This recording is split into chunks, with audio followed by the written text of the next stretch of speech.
Let's debate whether California should implement the new billionaire tax. You will argue against it. Please don't speak for too long each time. When you check something online, please don't say it loud. And always finish your arguments with the phrase, your turn. I will argue for it. I will speak first. Please wait a little bit. All right, I'm ready. Let's hear you first. Got it. Go up and start. I'll jump in after. Your turn. Let's debate whether California should implement the new billionaire tax. You will argue for it. Please don't speak for too long each time. When you check something online, please don't say it loud. And always finish your arguments with the phrase, your turn. Please go ahead.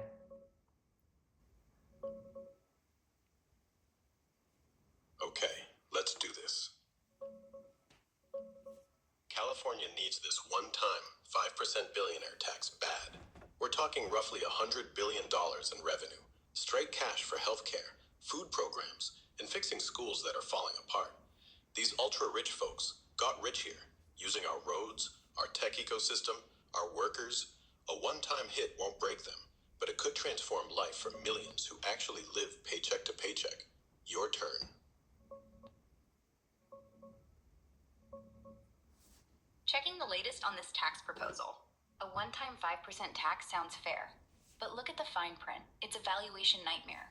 Forcing founders to sell off chunks of their companies just to pay could tank stock prices, hurt employees' stock options, and scare away the next wave of startups. We've already seen some billionaires start packing for Texas or Florida, and history shows wealth taxes in Europe mostly drove rich folks out while raising way less than expected. Valuation. California. So we adapt the rules. Let them pay in stock, over years if they want. Heck, half of them won't even notice the dent in their yacht fund. And anyone truly scared by 5% wasn't gonna build the next big thing here anyway. States got crumbling bridges and kids who can't afford lunch. Those need fixing more than egos. Your turn. Adapting rules just adds bureaucracy. Imagine the lawyers and accountants we'd need to handle stock payments over years. That's more state cost, less actual cash upfront. And let's be real, these folks built fortunes risking everything. Now we punish success with a forced sale? That's not fairness, that's resentment. Instead of taxing yachts, why not trim the fat from existing programs? Plenty of waste there to fix those bridges. Your turn. Resentment? Nah, it's shared responsibility. They risked, sure, but on public infrastructure and educated workers we all paid for. Trim the fat? Politicians have been saying that forever. Nothing changes. This tax brings fresh money without borrowing more. And the stock thing? It's voluntary.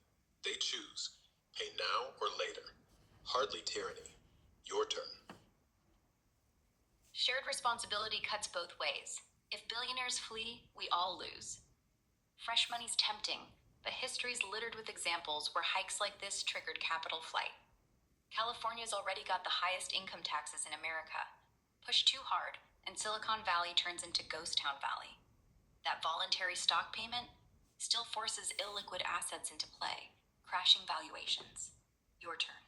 History says most stay put. France tried soaking the rich, only a trickle left. In Silicon Valley, it's sticky. Good weather, top talent, unbeatable networks. Where else are you gonna build an empire? One-time tax, not ongoing. Won't kill the golden goose, just plucks a feather.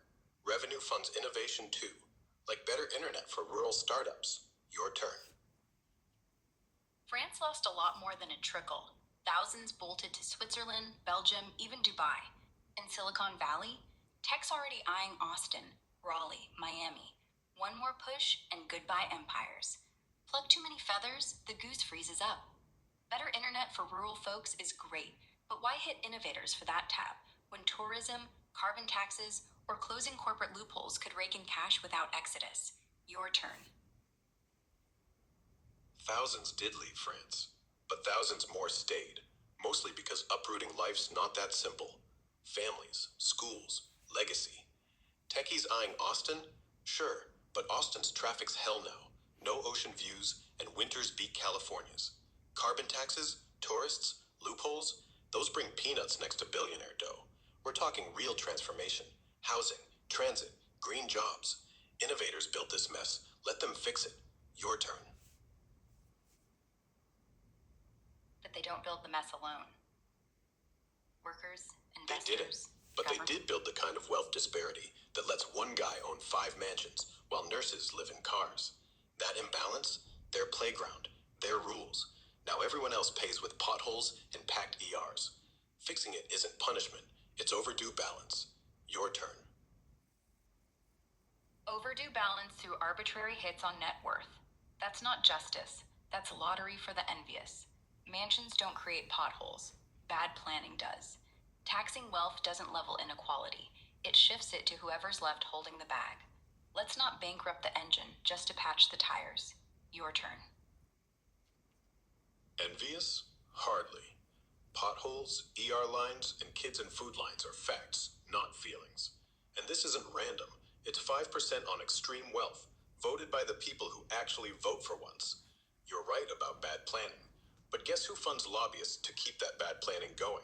Same folks dodging taxes. Your turn. Facts don't care about intent. If we vote in a policy that craters our tech base, we're trading lunch money for mass unemployment. Lobbyists exist because politicians love free cash. Hit everyone with fairer rules, not just the visible rich. Extreme wealth pays top rates already. 5% on paper gains isn't due. It's double dipping. Your turn. Double dipping? Those top rates are on income. This is on net worth that never gets taxed. Their billions sit, grow, untouched. We're not cratering tech. We're funding the next decade of it. Unemployment follows innovation, not tax codes. Google's still in Mountain View, last I checked. Your turn. Net worth isn't sitting around. It's invested in the companies that create those innovations, those jobs. Taxing it means forcing sales, which crashes markets and kills growth.